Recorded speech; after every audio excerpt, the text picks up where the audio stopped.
trying to be what I want to be. If I had to give any advice today, I would say whatever it is, whatever your goals are, don't stop.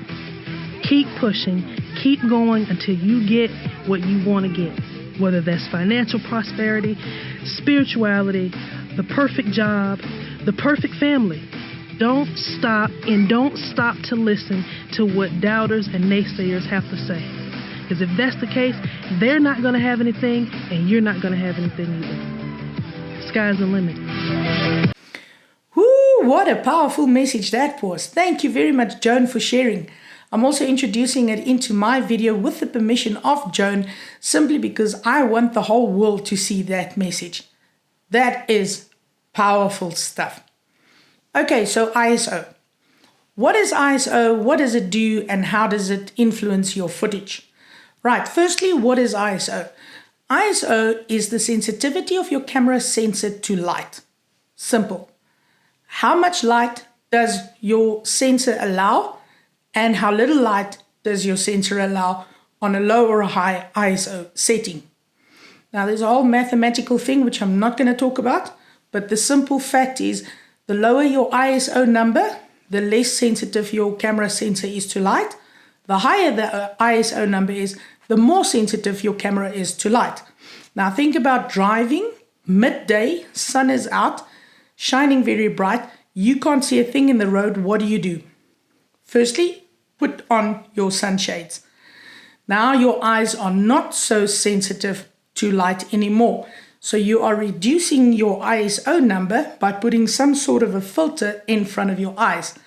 But as soon as it starts getting darker, you take the sunshades off, because now you need your eyes to be a little bit more sensitive to light so that you can actually see where you are driving. Now the same applies to your camera. And if you have a look at the footage from the start of this video right up to the portion where Joan starts talking, you'll see that it started in the morning, early morning, from the plane right through the day where the light starts changing up till the night time when you see the moon. Now, each of these situations calls for a different ISO setting.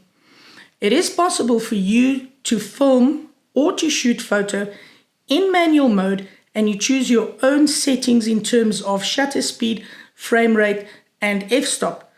But you let the camera choose the ISO for you. A lot of vloggers does this, because when they walk outside and they're vlogging and they're talking to the camera, and suddenly they turn around, the sun is from a different angle, and now the whole video is just dark. But the camera quickly calculates then and introduces a higher ISO number so that the camera sensor can be more sensitive to light, and now all of a sudden the video is correctly exposed.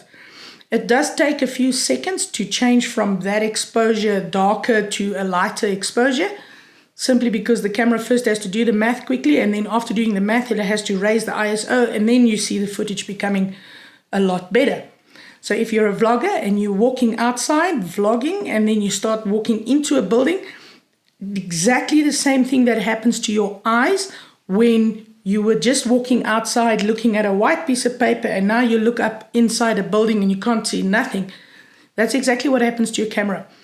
The camera is now exposing you correctly with the correct settings that you've inputted into the camera, and the ISO, it's chosen automatically by your camera.